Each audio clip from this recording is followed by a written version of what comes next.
help lead us in the Pledge of Allegiance. It is our tradition to stand for a moment of silence followed by the pledge. So if you come here and stand here, and the flag is right.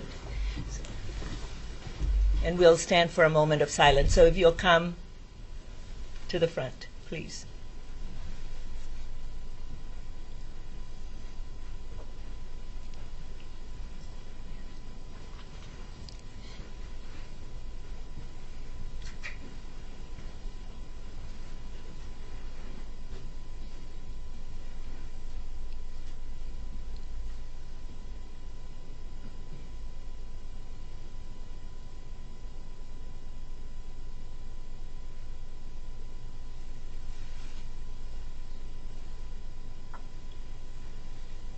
I pledge allegiance to the flag of the United States of America and to the republic for which it stands, one nation, under God, indivisible, with liberty and justice for all. And can you tell us what troop you... We are from Troop 108 out of Burnsville. Yes. A church affiliation? Church of Jesus Christ of Latter-day Saints. Okay. Welcome. Thank you. Welcome.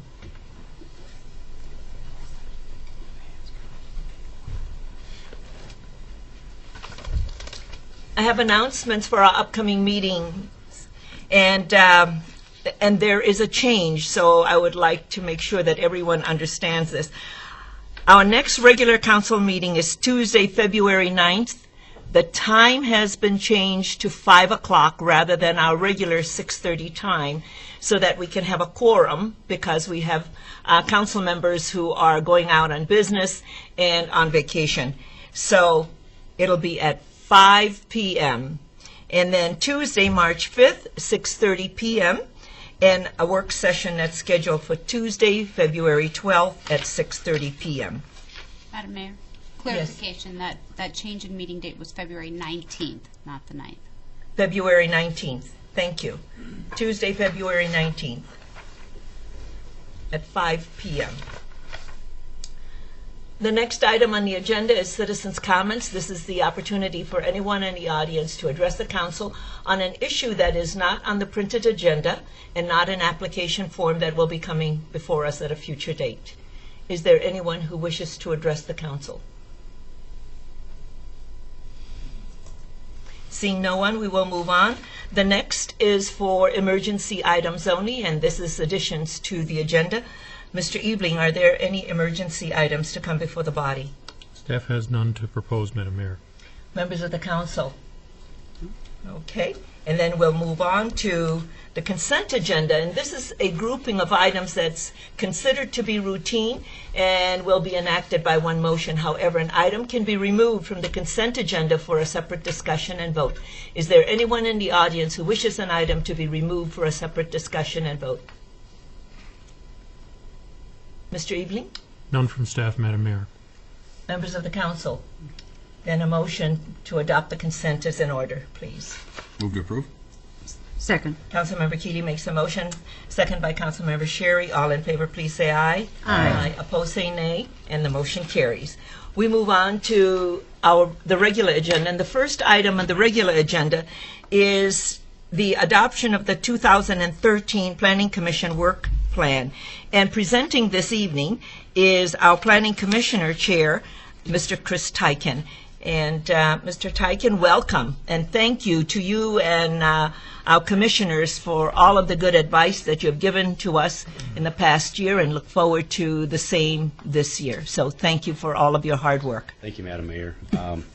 Before I get to the 2013, I just wanted to touch on some things that we've wrapped up in 2012. The first one is the zoning ordinance updates for implementation of the comp plan, which you obviously saw. And the other one was the update to comp plan with the 2010 Census Information and Transportation System Statement. We also did a little work on the subdivision ordinance and a little work on metal roofs. And those continued over into the 2013 plan. Do you want me to go through them, or you just want to? Yes. I think your work plan for 2013 is I think full. it's not it's very full, but you can define it so that our residents know what you're going to be addressing. Sure. please. So I'll just go through in an order. The first one is residential metal roofs. The metal roofs aren't called out specifically in our zoning ordinance, and with the, it seems like the trend is to go green and the metal roofs last longer and don't use up all the resources of the asphalt roofs. And so the thought behind the commission was to get in front of this before it starts becoming a norm in the city. And so we thought that now would be a good time to kind of look at that, at least call it out in our zoning ordinance so that's something allowed. But we obviously need a lot of discussion, a lot of background on what metal roofs are and what's allowed. Councilmember Sherry? Well, only that I would hope that you will be looking at the variety of architectural treatments of metal roofs. I've seen some both in Burnsville and outside of Burnsville, ranging from shingles that are almost indistinguishable from what we consider normal shingle to standing seam metal roofs, which have a more commercial look. So I would just hope that you'll be looking at the architectural impact of what your decision would be. Thank you, Councilmember Sherry. I think that's a good thing to note, and we'll include that. Most of the discussion that we originally thought was just calling them out to say that we allow them and letting the building code kind of dictate what's allowed and what's not allowed. But I think we should probably open that up to Yeah, I think dig deeper yeah, and- if I may. I and, think and that- bring something back. Yeah, I think that just as we look at siding, for example, Sure. there are aesthetic values in various types. So that's what I would like you to look at. Okay, thank you. We'll add that to notes and Okay. make sure we look at that. Thanks a lot. Chair Tyken, and if you remember, one of the things that we did, and perhaps staff also remembers this, when we were looking at all the tip-up panels, that you had some examples to show us and then some pictures. Okay. Because pictures really say 1,000 words, and that would be valuable when you're doing your analysis of all of these materials and to see how they look. So that we can really make some decisions around that, because I know that when we did the tip-up panels, we saw those and what they would look like, how they looked on buildings, and the different kinds from the corrugated to the plain. And so we can see the variety and what is it that we're going to be allowing. That would be helpful. Okay, thank you, Madam Mayor. We'll make sure to include some examples and hopefully real-world examples of houses that have metal roofs of different And varieties. the other is the sound factor. Sure. So when there's a storm and there's hail, I know that perhaps the people who are going to be using them would really understand that they're probably well insulated from inside. But what happens to those on the outside? And nobody's going to be outside when there's hail, but Well, thank you. That's something we'll have to check into again. I don't know. One of the things I've learned is that they have quieted them down over the years, and that's why they're becoming more acceptable within the residential market, because the original ones were very loud, and obviously you wouldn't want to be in your house when there was a hailstorm with the old ones. But we'll definitely check into that also. Okay, very good. Thank you. Thank you. Any other questions? The next one is dealership display pads, and we've had a few dealerships come in on specifically Highway 13 that wanted to put up display pads for their vehicles, whether it be automobiles or equipment. And right now, I believe our ordinance says that they have to be shielded. And the idea behind that, I believe, was to prevent lights from kind of shining off into neighboring properties. But if they're shining into Highway 13, it's probably not as big a deal. So what we've done is allow them to take those plantings and move them elsewhere on the property. So they're still satisfying the ordinance, it's just not right in front of their displays. So it doesn't block the view of their vehicles that they're trying to sell in the first place. So we had a couple of those come through, and we thought it was a good idea to maybe look at those and see if it still makes sense to require blocking in front of the pads. So that's That's something good, we- because once we all understand, we'll be all on the same page. Exactly. Yeah. Third one is study of thrift stores. I believe this came from the council. And I guess you We're probably, all aware of that. yeah, So, Fast tracking that. yeah. yes, Yeah. that's our top priority. So, mobile vending, Again, I believe this came out of the council also. Sorry for filling up your Though that's, program work. we are quite busy, but we do like, we like to, this kind of work too. Yeah. There's a question, I'm sorry. Councilmember Keeley. Are you, is the commission doing some work on that now in preparation for, and I haven't watched your last meeting, I know the 28th was canceled, because that's on our work session for next week. The Yeah, the mobile vending, so mobile vending? kind of where in the process is the planning I'm going to commission? go to Mr. Ebling and then Mr. Slania. Mr. Ebling? I didn't see Mr. Slaney raise his hand, but of course, council is going to be having some preliminary conversations on this. But depending on some of the general context of what you do, Planning Commission is going to need to make that real by getting it incorporated into the balance of the ordinances and so on. There's much work to be done after council makes some of the broader decisions, I think. Right. Just I wanna- Am I right there, Chris?